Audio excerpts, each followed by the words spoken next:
S. No, CH. In French is CH. That tastes good. B-O-S-C-H-E. No S. B-O-C-H-E. I mean, the Gemini already tells me that that's how. It is a derisive term used by the Allies during World War I to refer to the Germans. Is the word a meaning? You have 2 minutes if you want to just Cabbage. talk. Cabbage. French. We're on. We're on. So be very careful with what you say.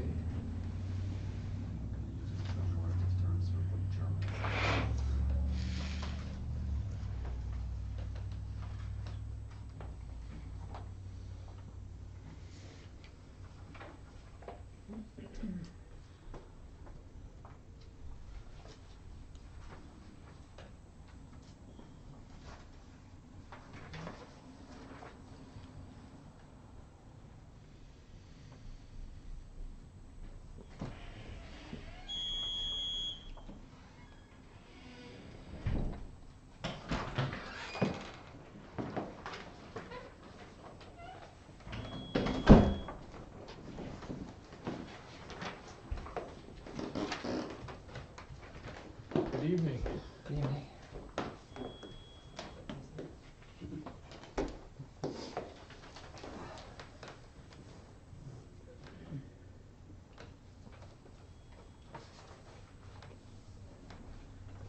Give it a little more. Oh.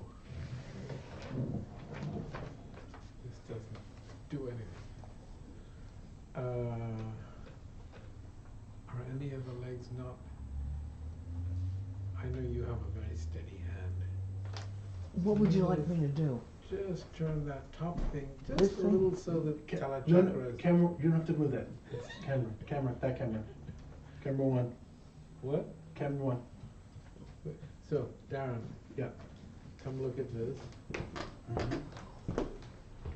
If the camera were just a little bit this way, we wouldn't have the light in it. Oh, and we I'll move would the have- light out. That was my fault. I'm sorry. There we go. I think he also wants to see Kalachakra. Yeah, I thought that. You might can't be- fit it in. We can't fit in both. We have Rinpoche or Kala Chakra. Really? It can't be just a little tiny here? Let me see.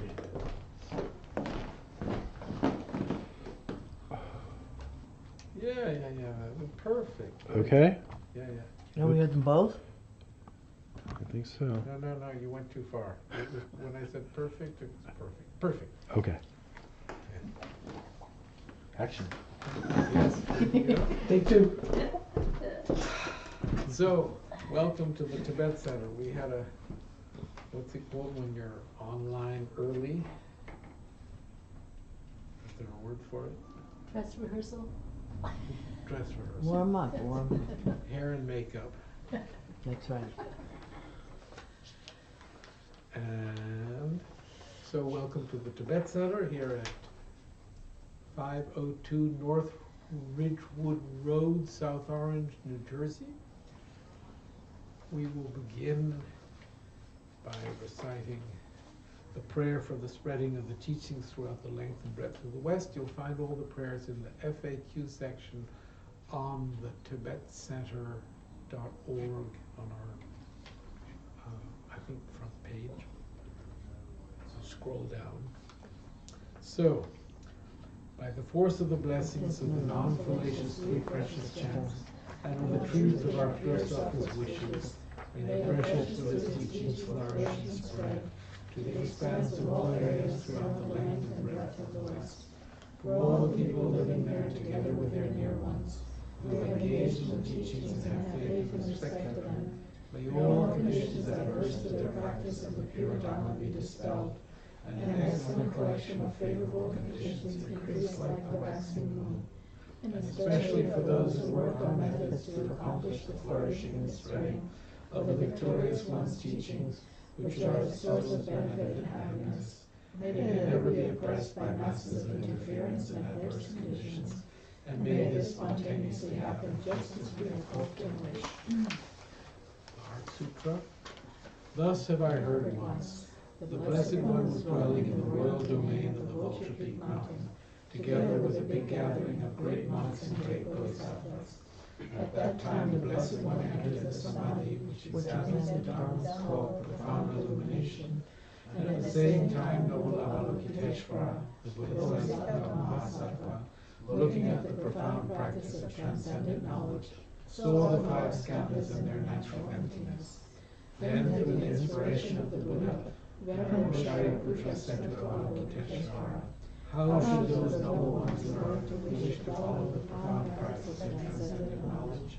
And Avalokiteshvara answered, Venerable Shariputra, whoever wishes to follow the profound practice of transcendent knowledge should look at it like this, seeing the five skandhas and their natural emptiness.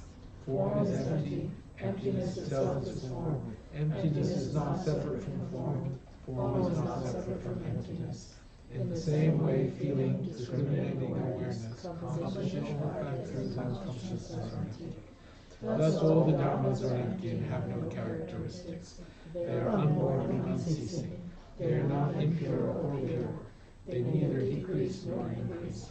Therefore, since there is emptiness, there is no form, no feeling, no discriminating awareness, no compositional factors, no consciousness, no eye, no ear, no nose, no tongue, no body, no mind, no appearance, no sound, no smell, no taste, no sensation, no objects of mind, no quality of sight, no quality of hearing, no quality of smelling, no quality of tasting, no quality of sensing, no quality of thought, no quality of mind consciousness. There are no jhanas from ignorance to old age and death, nor their wearing out. There is no suffering, no cause of suffering, no ending of suffering, and no path, no wisdom, no attainment, no non-attainment. Therefore, since there is no attainment, the bodhisattvas abide by means of transcendent knowledge. And since there is no obscurity of mind, they have no fear, they transcend philosophy and pass beyond the bounds of sorrow. All the Buddhas who dwell in the past, present, and future, by means of transcendent knowledge, fully and clearly awaken to unsurpassed true complete enlightenment. Therefore the mantra of transcendent knowledge, the mantra of deep insight, the unsurpassed mantra, the unequaled mantra, the mantra which calms all suffering should be known as truth, for there is no deception. In transcendent knowledge the mantra is proclaimed. Tathagata Om Gate Gate Arakate Parasamgate Bodhisattva. O Shariputra, this is how Bodhisattva Mahasattva should learn profound transcendent knowledge. Then the Blessed One rose from Samadhi and praised the Bodhisattva Mahasattva Avalokiteshvara, saying, Good, O son of noble family, profound transcendent knowledge should be practiced just as you have taught, and the Tathagatas will rejoice. When the Blessed One said this, Shariputra Avalokiteshvara, that whole gathering in the world with its gods, humans, asuras, and gandharvas, their hearts full of joy, praised the words of the Blessed One. Now we generate bodhicitta. With the wish to free all beings, I shall always go for refuge to the Buddha, Dharma, and Sangha until I reach full enlightenment. Inspired by wisdom and compassion, today in the Buddha's presence, I generate the mind intent on full awakening, for the benefit of all sentient beings. As long as space endures, as long as sentient beings remain, until then may I too remain to dispel the miseries of the world. With the wish to free all beings, I shall always go for refuge to the Buddha, Dharma, and Sangha until I reach full enlightenment. Inspired by wisdom and compassion, today in the Buddha's presence, I generate the mind intent on full awakening, for the benefit of all sentient beings. As long as space endures, as long as sentient beings remain, until then may I too remain to dispel the miseries of the world. With the wish to free all beings, I shall always go for refuge to the Buddha, Dharma, and Sangha until I reach full enlightenment. Inspired by compassion, today in the Buddha's presence, I generate a mind intent on full awakening, for the benefit of all sentient beings. As long as space endures, as long as sentient beings remain, until then may I too remain to dispel the mysteries of the Lord.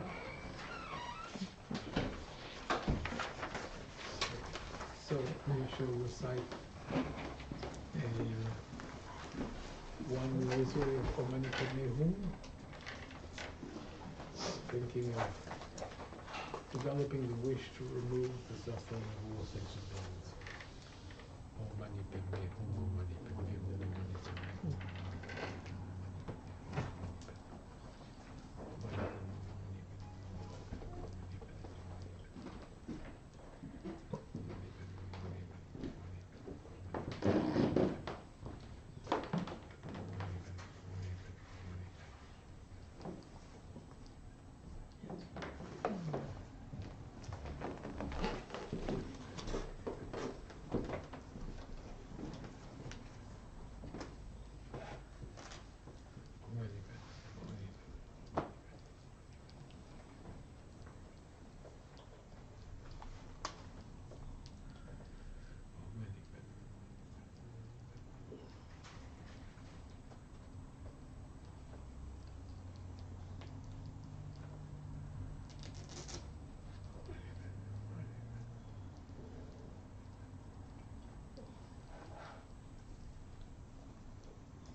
Om Mani Padme Hum.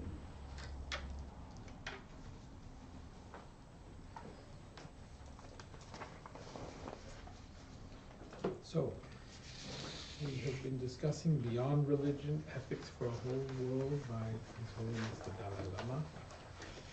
And we have reached, I believe, page 157.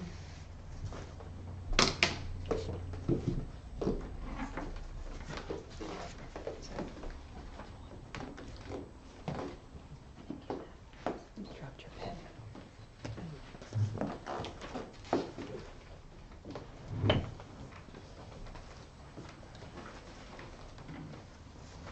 And then we're discussing how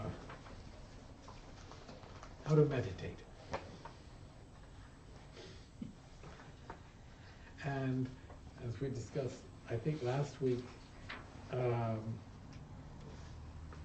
Sanskrit term bhavana means to cultivate. The Tibetan gom means to familiarize oneself. And for those two terms, what we use is the word meditate.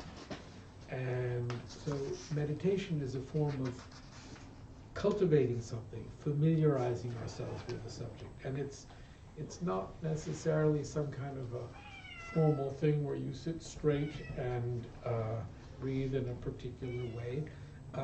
That can be a form of meditation. That can be a technique that you bring to a process of familiarizing yourself with something.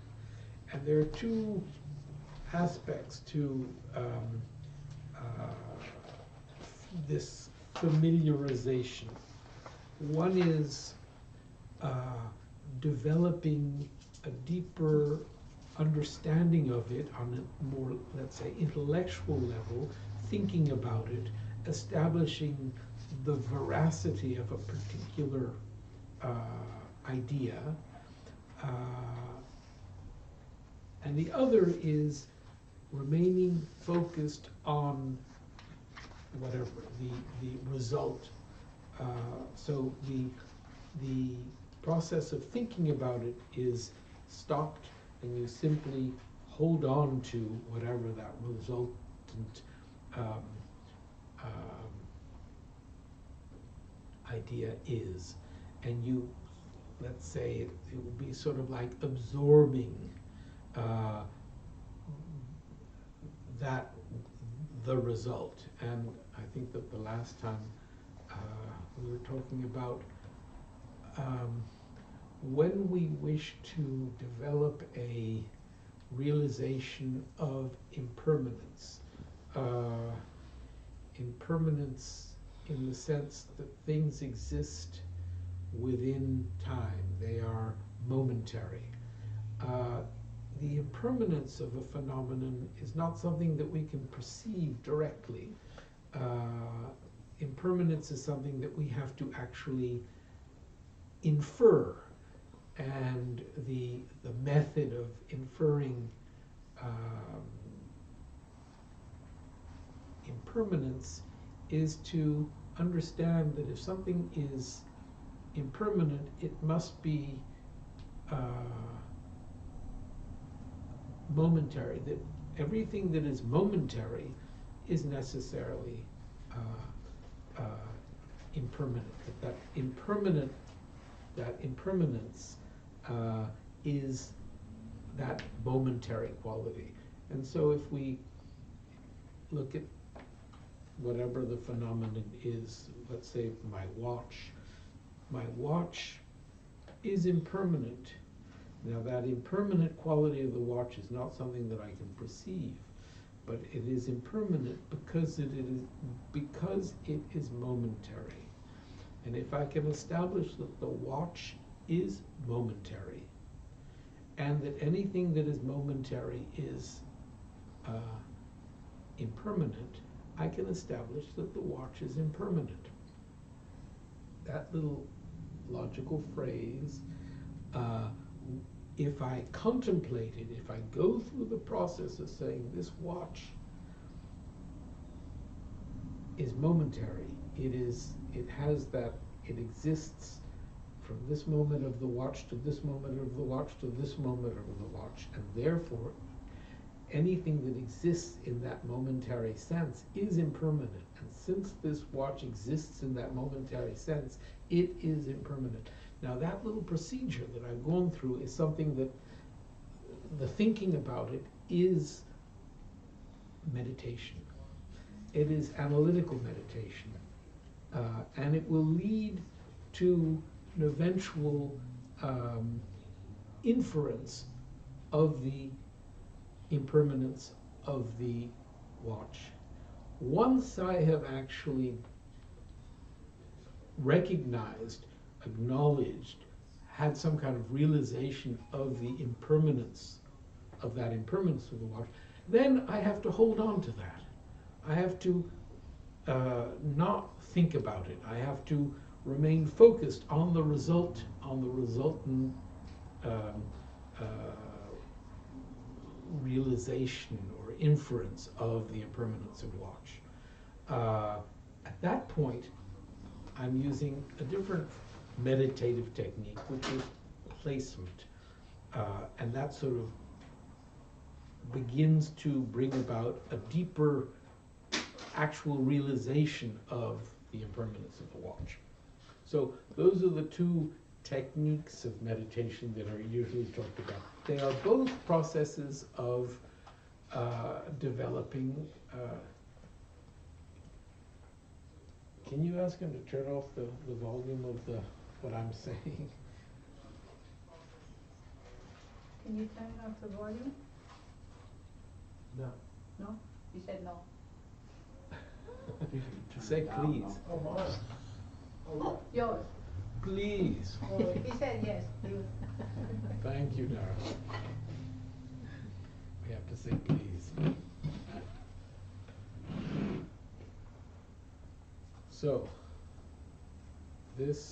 So if I think about the impermanence of the cup, the process of thinking about the fact that the cup exists momentarily. So from Leslie put the cup on the table. Before she did so, the cup was not on the table. The cup that she put on the table and the cup that I'm holding now are not actually the same cup. There are a series of moments of the existence of cup leading to the present moment of cup. Now that perception of cup is not something that we can see directly. It's something that we have to really think about. All that thinking is meditation. Familiarization. What are the other words? Cultivation. Yeah. Can I ask, how do we know there aren't parts of the cup that aren't changing?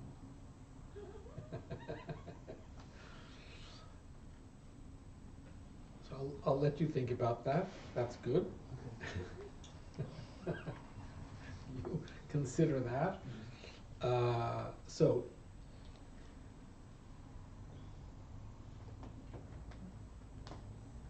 the cup that Leslie brought in at 6:45,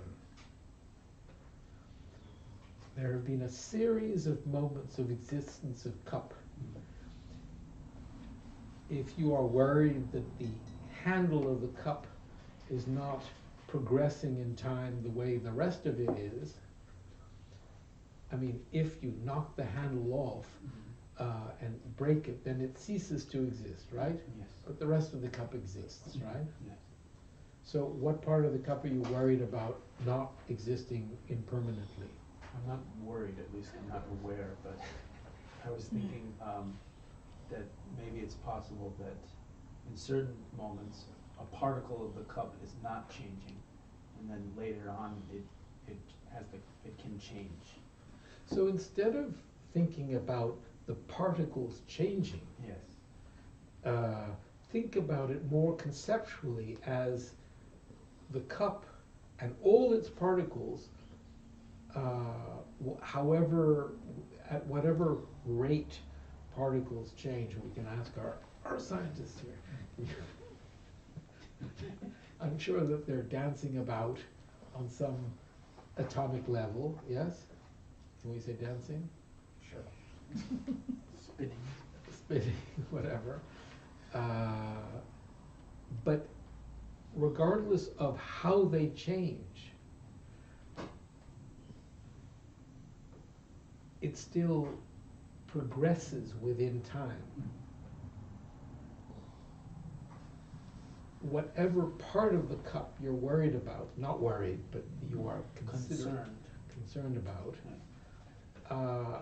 is still, even if the molecules or the atoms or whatever are not dancing at the same rate as the rest, they're still existing within a progression of time. Yeah. That's the part that that we're thinking about when we talk about impermanence.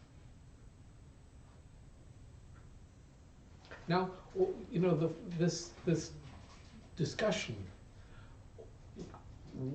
the value of it is that we are all breaking down our notion of the cup being a permanent phenomenon, the idea that the cup exists in some permanent fashion. If it falls and breaks, its permanence has been shattered. Now, that's gross impermanence. What we're interested in is the subtle, momentary nature of things. And this subtle, momentary, the understanding of the subtle, momentary nature of it is valuable because it introduces the same sort of logical thought that we can use in establishing the emptiness of the cup. The same? Yes. Yes. All right. He's been studying debate, so he's challenging anything. So you're breaking it down to a series of moments. Yeah.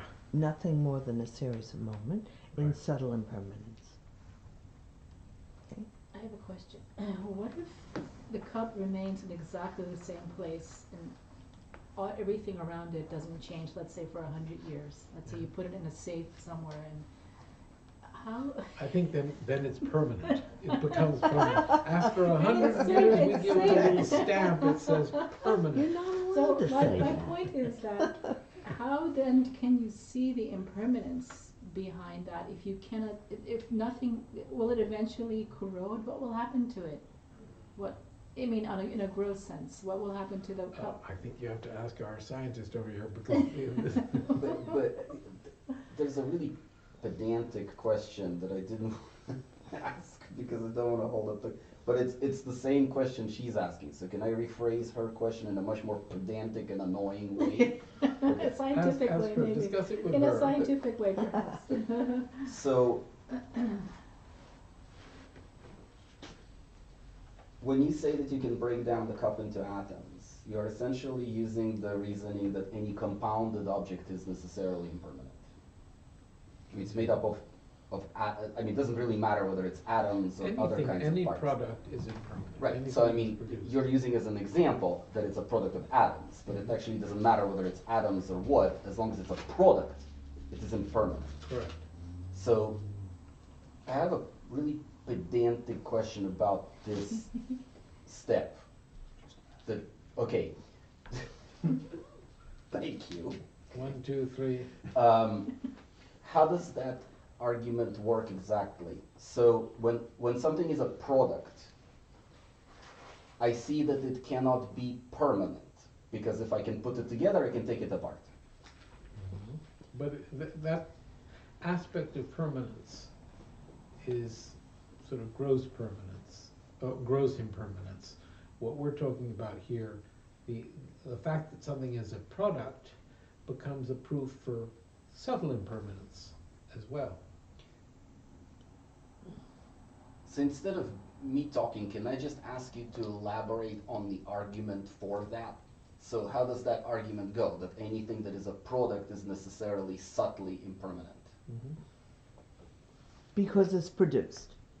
Right, but why? There's missing steps. It's produced, therefore it is subtly impermanent. So anything that exists, well, all right, any product, that is to say, anything that is the result of production or the result of causes,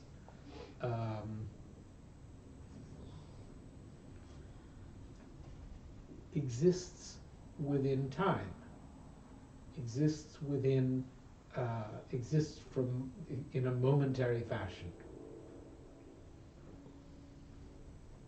So, see, this is why maybe at some point you might want to tell me that to just think about it.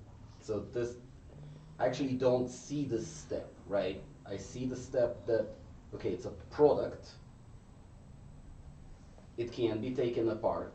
Okay, let me back up and ask a question. What is the precise definition of subtle impermanence? Well,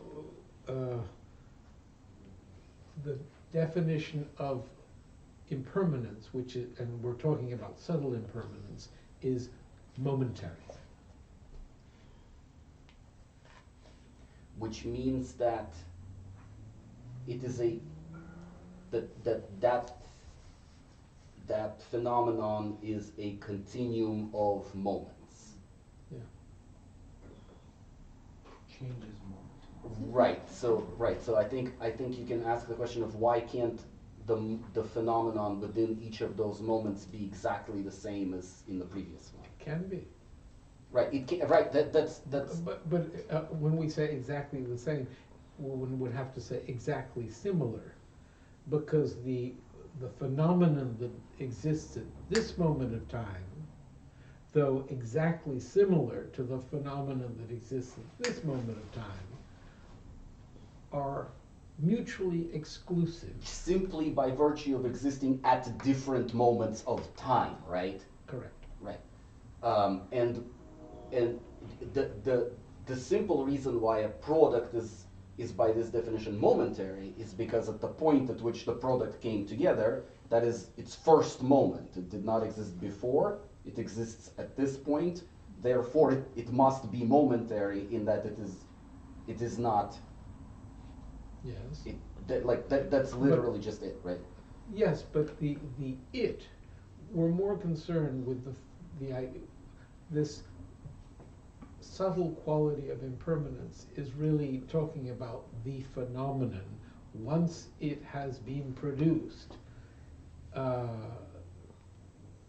All the ingredients that lead up to its production exist within time, therefore momentarily.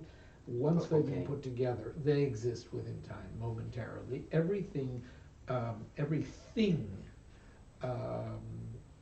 exists within time. In that Because it's a moment. kind of inductive, I mean, that's fine. But, so then, it is actually true that this argument is not so much an argument that it is changing moment by moment, but that it is composed of individual moments, each of which are distinct. It might not actually change from moment to moment. Well, her cup, after 100 years, is still there.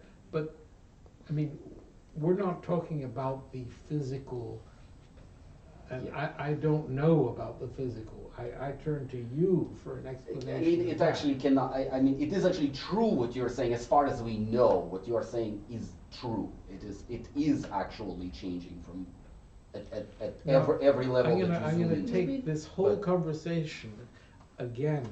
We should use, this is the kind of thing that when you sit and meditate on your own impermanence or the impermanence of any phenomenon, any impermanent phenomenon, thinking about these things helps.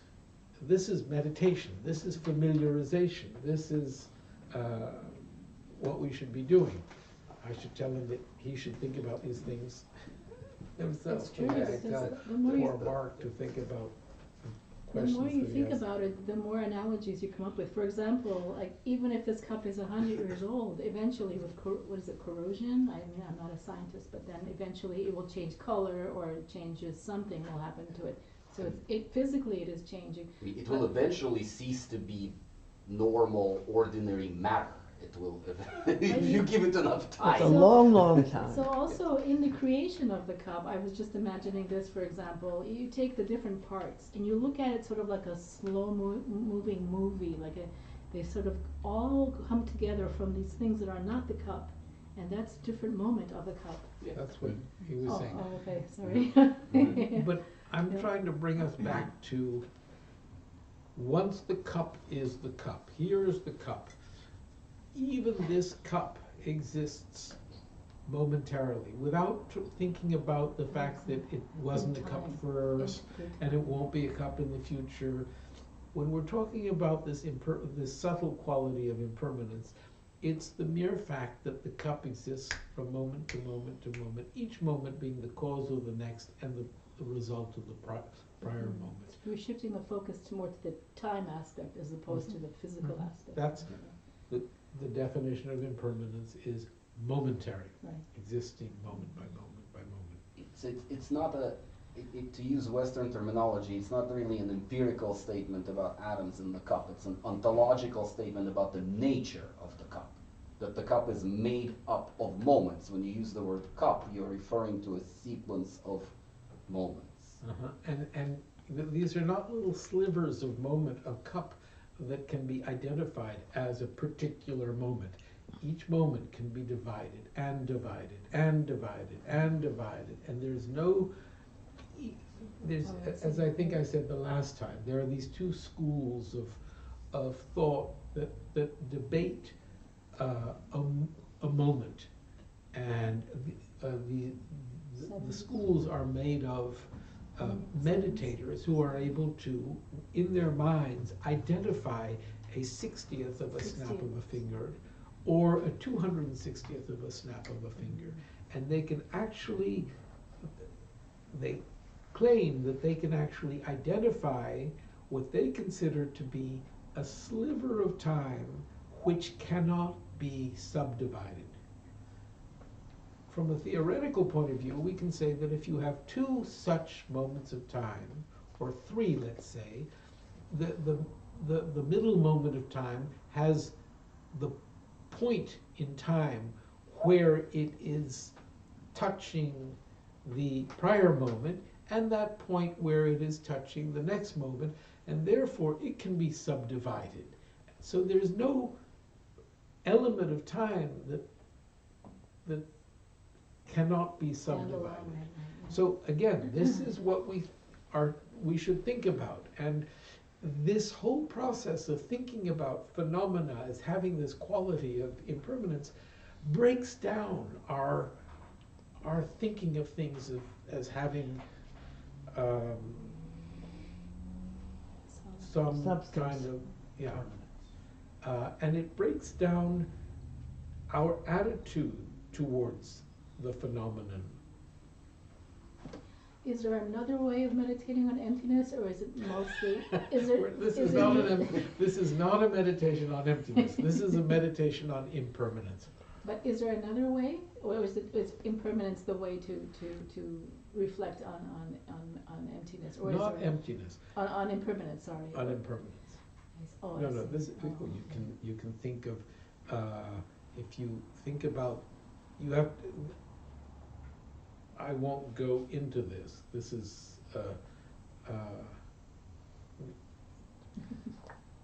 Eugene was bringing up. Does this emptiness? Does our understanding of or realization of impermanence? How is that related to our understanding of something as being produced? That which is produced is that which can perform a function. A product is, however, I'll let you explore these things on your own. But all of these things, as I say, break down our view of things as having some kind of solid permanence, and leads to the basis for seeing that we are imputing some kind of thingness to the thing on something that doesn't even exist in some permanent way. It exists within a series of moments of time. So that the thingness that we are, that appears to us as having some kind of inherent existence, appears to us as being permanent, we're breaking down the basis for that perception. Yes? Can you say something more about the absorbing realization that you mentioned? How do you do that, and why do you do it? How do you do it? Well, this analytical form of meditation, where we familiarize ourselves with something, serves as the basis for our then wishing to absorb the consequence of it. I mean, if we are, if we're eventually trying to experience the realization of the emptiness of self, or the emptiness of a phenomenon, we have to go through the logical process of establishing something's being empty of inherent existence, of myself being empty of inherent existence. And then once we have done so logically, once we have come to that inference, once we have looked for the self among the parts and not found any self, we then focus on that lack of self. And we do so without thinking. We are focusing on the result of that logical consequence, on the and that's called an inference. We have inferred, and we hold on to that inference without thinking, and that develops into a realization of emptiness. So the realization of emptiness depends on the analytical process that brings about the inference, and then the focus of the mind on the inference to actually have it change, to have that realization of emptiness. The question is the activity of the mind there. I mean, is this a sense of something? Almost is in a Zen, is it a sense of the lack of self that you then sort of absorb on some? I mean, how So can I you say can't- how can you say it's not thinking if you're actually thinking analytically? I mean, are you after the sense of it, So or are you after the I'll thought? answer that by the process that one goes through to develop that, which is what is called calm abiding, shamatha, or shine, is you take the object, whether it's an idea, whether it's a thing, whether it's an image of a Buddha, whatever it is, it can be anything, and you train your mind to remain focused on that thing. You develop, let's say, the mental muscle that keeps the mind focused on the thing. You start by very slowly thinking about the thing, holding on. Let's say it's an image of the Buddha, and then you without having, you're not looking at it, you're not using your eye consciousness. You familiarized yourself with the object, and then in your mind you have this mental image of the object, and you develop the ability to hold on to that in your mind for, let's say, a minute, 2 minutes, 5 minutes, and over a period of many months, maybe a year or so, you can eventually, if you are ready to do this, there are prerequisites to being ready, you can eventually hold on to that vision of an image of the Buddha without any effort. And the image that you're holding on to has a certain clarity, and your mind has a certain clarity. That is what you're working towards. There's no, I can't talk about it in terms of any kind of sensation or feeling that you have towards the process. What you do have, though, if you are able to maintain this without any effort, with a certain clarity, is that you develop, there's a certain vitality or energy that you feel as a result of this. And you can remain focused for 4 hours on whatever it is that you are focused on. Can this clarity eventually evolve into a realization of emptiness? Only if the focus is on emptiness. If you are thinking about, if your focus is on an image of the Buddha, it will not lead to a realization of emptiness. If you are focused on taking that inference of impermanence, it won't lead to a realization of emptiness. It will lead to an experience of of impermanence. So whatever you focus on is what. So they say that this quality of calm abiding, this quality of focus, is not virtuous. It's not. Its quality depends on what it's focused on.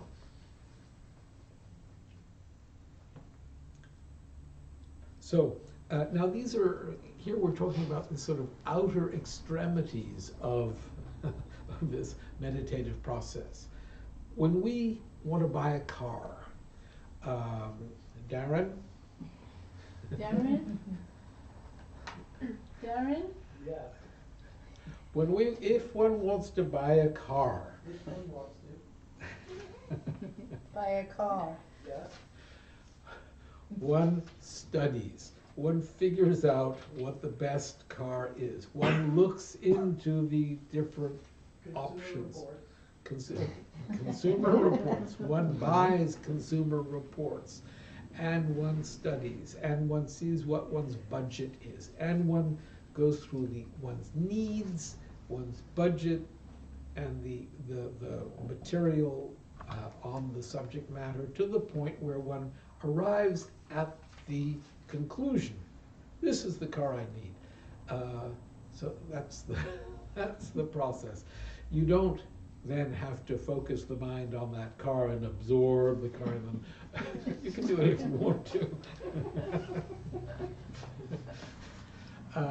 But that whole process is meditation. That whole process is, and if you do it properly, it can be very simple to determine which kind of car you need, based on your budget, based on your needs. You should be able to whittle it down to that. Now, what's interesting is that once you have done that, once you've identified it has to be, let's say, a Ferrari, okay? You have figured out that in order to get yourself from A to B as fast as possible with a car that is as dependable as possible, those are your criteria, those are your needs, it should be a Ferrari. Then it's simple. That's what you have to go out and buy. You have tested that against other, and you've just determined that that's really the best one. What is it called? Bang for your buck and all that. And that should be simple. The process, once you have identified that, the trouble is we then attribute all these qualities to the Ferrari and we develop attachment. So try not to do that once you've gone through this process. Let the process be one where you see the result of your research leading to a tool that is the most effective tool for what you need. Let this process be one at the end of which you do not then heap on a lot of sort of extra stuff so that you become preoccupied with it. Let it just remain a tool. Extra stuff. Extra stuff. What is that? Thoughts, ideas, attachments. Once you've identified the thing, if you then indulge in thinking about it in all sorts of ways, you are simply developing attachment. You are developing all sorts of afflictive emotions, which will only cause you to be unhappy. So you want to stay clear of those, because they will make you unhappy. They'll keep you awake at night and things like that. Did you say something about how to stay clear of them? Or is that taking you too far? The more you identify that which you have arrived at the end of as merely being the right thing to fulfill the task that you must fulfill, and leaving it at that would be the way. And this is a metaphor for analytical meditation. I thought you began it as a metaphor. That's an example of how you would, yes. Meaning we do that meditation and then we arrive at a conclusion, and then we should stay there. I'm saying, Yeah. I mean, if you want to apply, let's say, an understanding of the impermanence of the car, and come to see the car as being impermanent, if we want to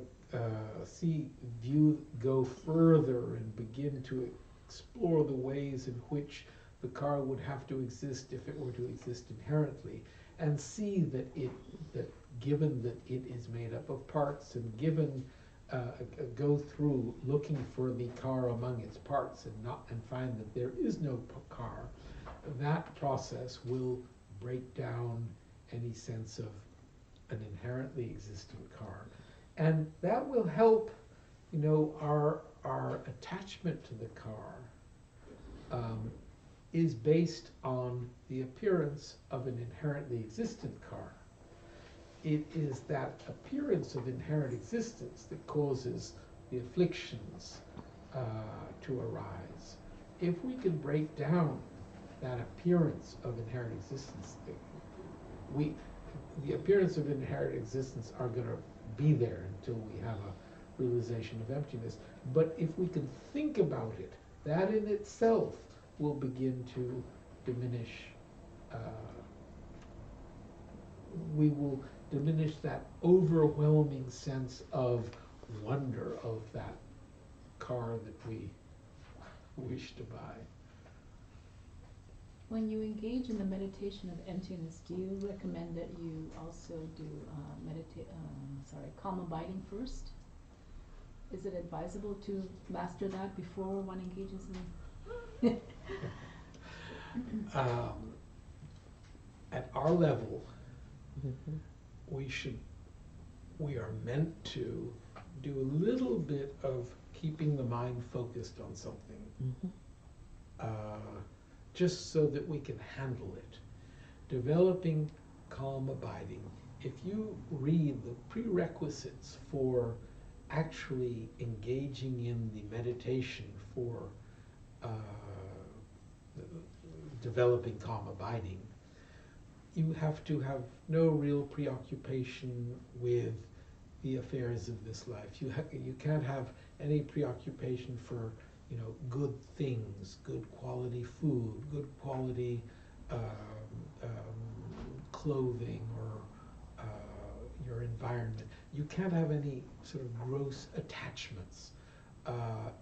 If you have those gross attachments to things, to food, to whatever, those will keep you from having the mind remain focused. So when you can read in the third volume of Lam Rim, in the beginning part, you'll find the prerequisites for developing calm abiding. And it's very interesting because it shows you how what a very high level that attainment is, and how you really have to prepare yourself to be ready to engage in that To meditation. me, that sounds very discouraging, because then if I wanted to meditate on emptiness, I feel like it's really, really far away for me to be able to Well, do don't that. think of it that way. Don't think of it as being discouraging because it's a long way off. Think of it in a positive way, that you have the opportunity to begin right now to wean yourself from a preoccupation with stuff again, and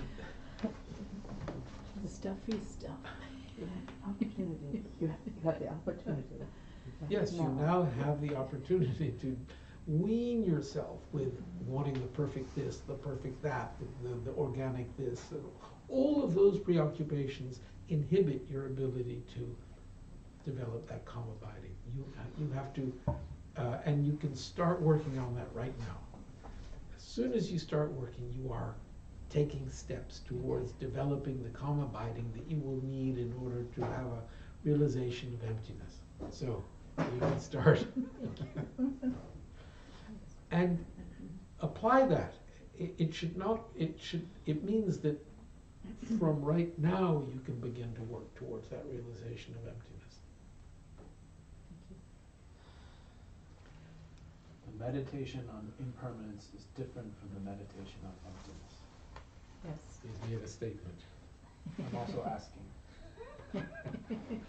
We had a dear member of the Tibet Center, Bill Kamen, who died last year, and he spent many, many years thinking about how a realization of emptiness should be the basis for a realization of impermanence should be able to serve as a realization of emptiness. And he really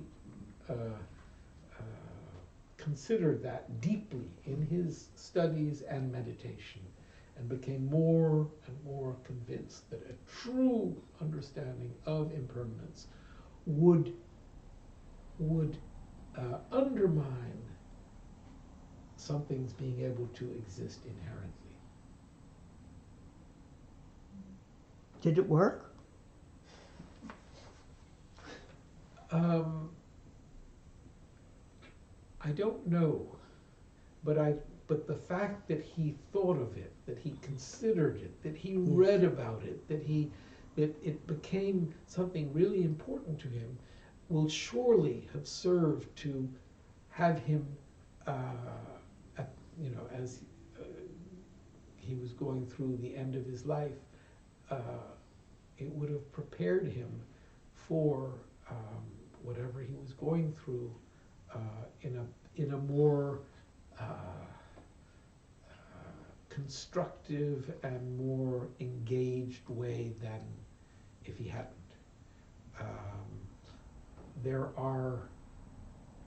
It's something that is debated, it's something that a meditator should think about, and as I said, the realization of impermanence should introduce us to the logical process should be seen as similar to that which we engage in when meditating, when going through the logical processes for establishing our emptiness. Thank you.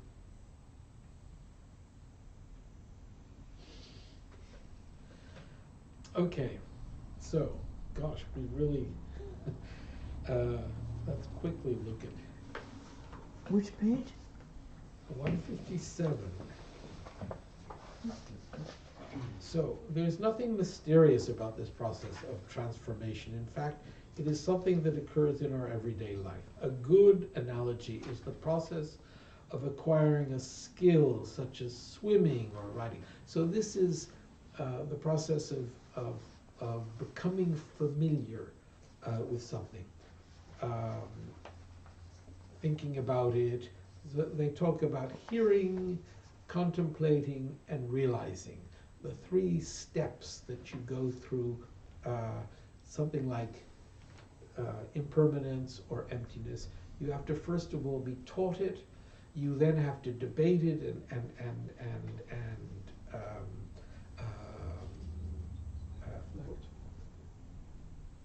reflect upon it, but go through the sort of logical steps that lead to it, and then you have to meditate, keep your mind right on it.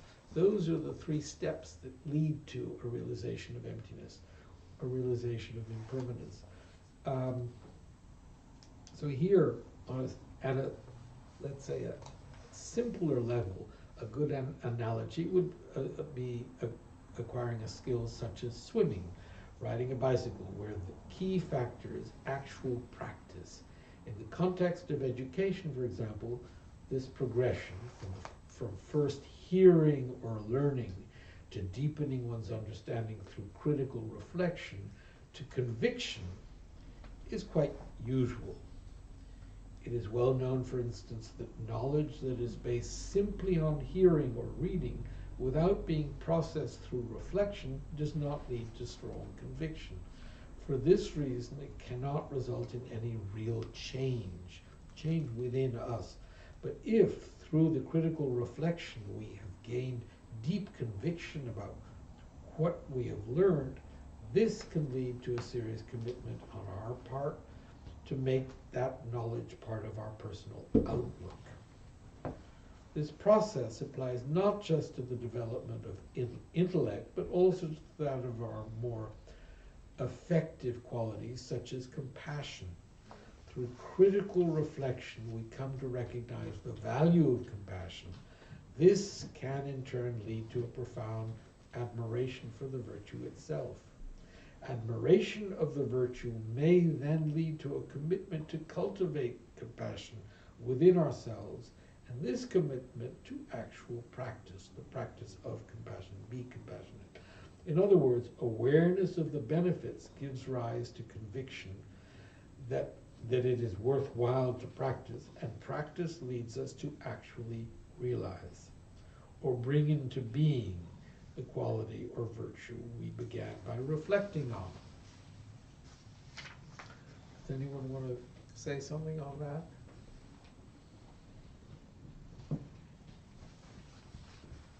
So, forms of mental cultivation. All the major faith traditions emphasize the importance of developing one's inner life, and many of the techniques found in my own tradition exist in some form in other traditions as well. In particular, there are many similarities between the various mental training practices used in different Indian contemplative traditions, but large areas are shared with other spiritual traditions too.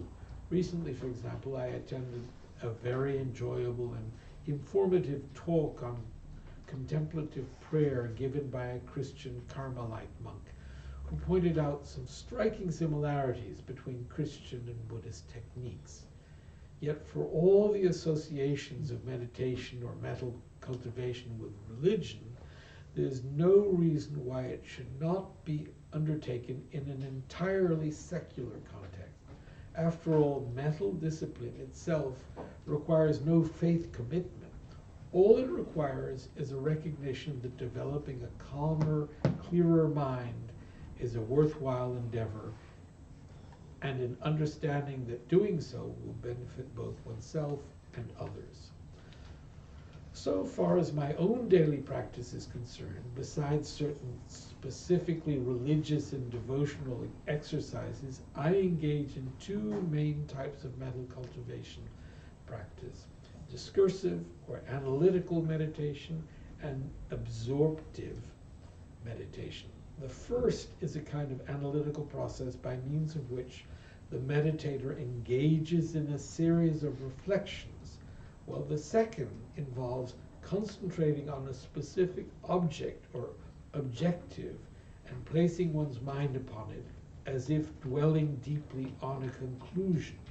I find that combining the two techniques is most beneficial.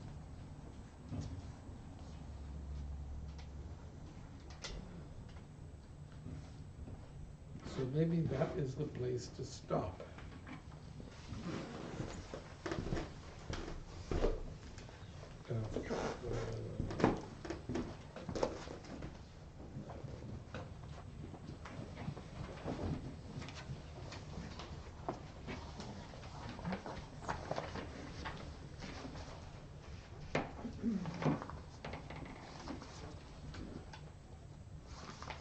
We would like to wish Maya a bon voyage.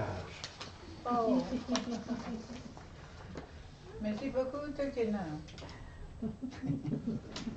Maya Nip has gotten her visa to return to India. Thank you, thank you. I haven't seen my little dog in 2 years, so now I can't wait to get back to my dog. And we wish Richard Wilson a very happy birthday. Happy birthday, Happy Richard. birthday. So we can think about Richard's impermanence. He's existed from moment to moment to moment to moment, and he's just hit this birthday. And from the moment of his, whatever it was when he hit, how old is Richard? 17. Darren? 36. 36. From the moment that he hit 36, his birthday was finished and he was on to 37. in India you say, when you say how old are you, people will say, I'm 36 running. That's great. You turn 35 and you are in that year where you completed 35 years and you're running within the 36th year. So all of these things help in our understanding of impermanence. That's why. Okay, we are going to be reciting the Sutra of the Recollection of the Noble Three Jewels, and we've been asked to pray for Val Kilmer and the victims of the earthquake in Myanmar and Thailand. And I've been asked to remind everyone that this Saturday at the 5th of April, here at 502 North Ridgewood Road in South Orange, we will have a Tara Puja, 1 o'clock. You can take the train from New York at 12:11 and get off at Mountain Station and walk here. The cherry blossoms are blooming now. And you will see beautiful cherry blossoms. And magnolias. And magnolias. Don't get attached to them. View the impermanent nature of the cherry blossoms. Last week they weren't there. In a few weeks they won't be there anymore. They exist moment by moment. And finished. Okay.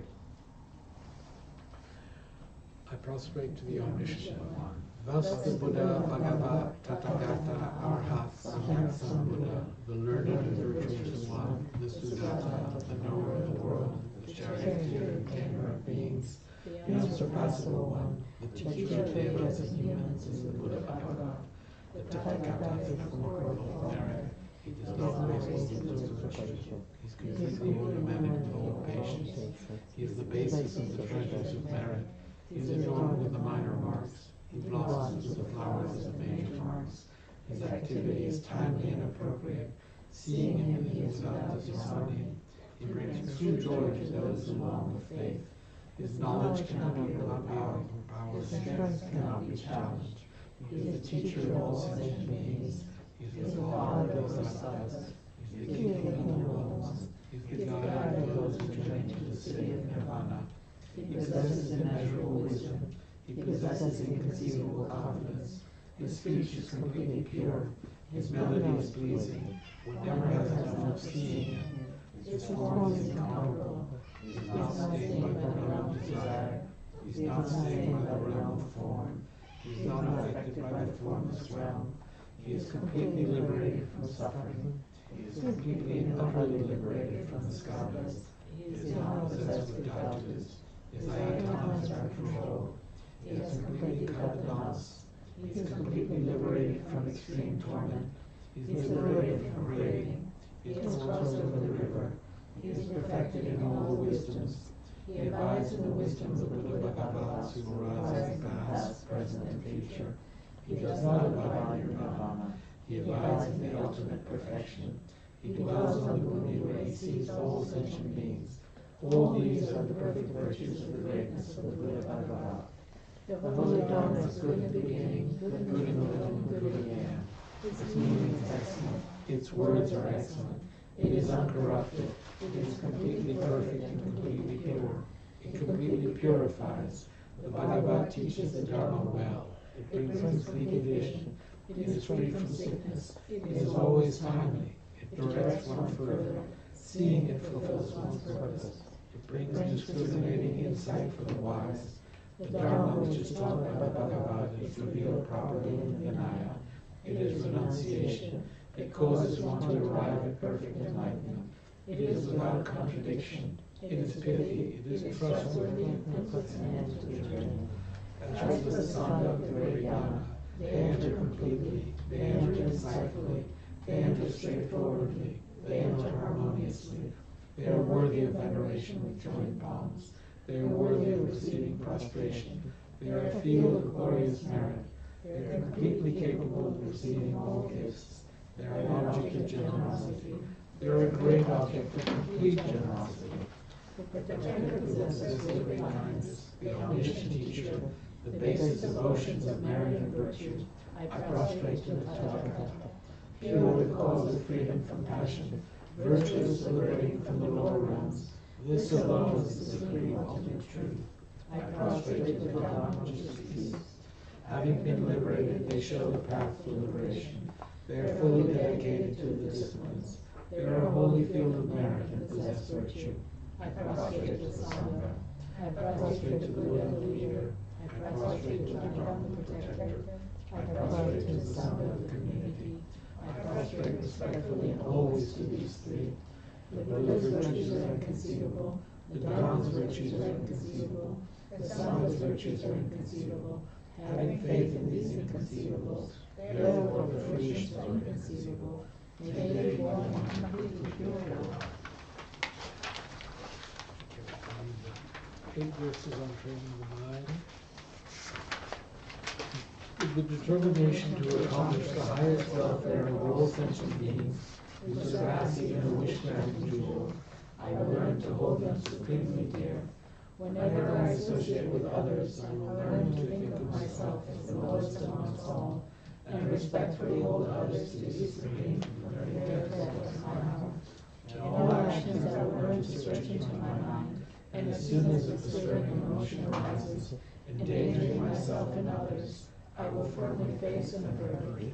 I will learn to cherish ill-natured beings, and those oppressed by strong disease and sufferings, as if I had found a precious treasure difficult to find. When others are jealousy treating badly, with abuse, slander, and so on, I will learn to take all loss and offer the victory to them. When the one whom I benefit with great hope unreasonably hurts me very badly, I will learn to view that person as an excellent spiritual guide. In short, I will learn to offer to everyone without exception all help and happiness directly and indirectly, and respectfully take upon myself all harm and suffering of mine others. I will learn to keep all these practices undefiled by the stains of the worldly concerns, and by understanding all phenomena as light illusions, be released from the bondage of attachment. A prayer for the swift return of Rinpoche. Exalted wisdom of all virtues gathered in a drop, sole refuge manifest in the form of the one wearing saffron robes, Guru Lobsang Tumang Gujichan, please bear witness here today that our prayers may be fulfilled. We beseech the great torch of doctrine, accomplishing from long ago the vast waves of aspirational prayers, Lord of speech of the great Lobsang's teachings, spreading them to the ends of the earth by means of explanation and practice. Though holding commitment, I will invite all beings to be my guests in unsurpassed great awakening. Yet you have withdrawn the activities of the form body that serves the welfare of others. Is that worthy of the supreme among beings of the Bodhisattvas? Though impossible for you to accept with resistance and to abandon your commitment to liberate all beings, we beseech the new son of Nirmanakaya to swiftly return from the realm of Nirmanakaya, brought forth by the which you have drawn by 7 seas. Having reached the firmament of scholarship, religious life, and goodness, please come swiftly as an unrivaled supreme emanation, full holder of the sage's teachings, and wish-fulfilled jewel. Return as the glory of Lobsang Tempe, magnificent fruit of the 3 precious jewels, Maha, Narayana, and Srimati Devi, and the ocean of Dharma protectors. May you spontaneously fulfill our wish, the swift blossoming of liberation, fresh, moon-like face.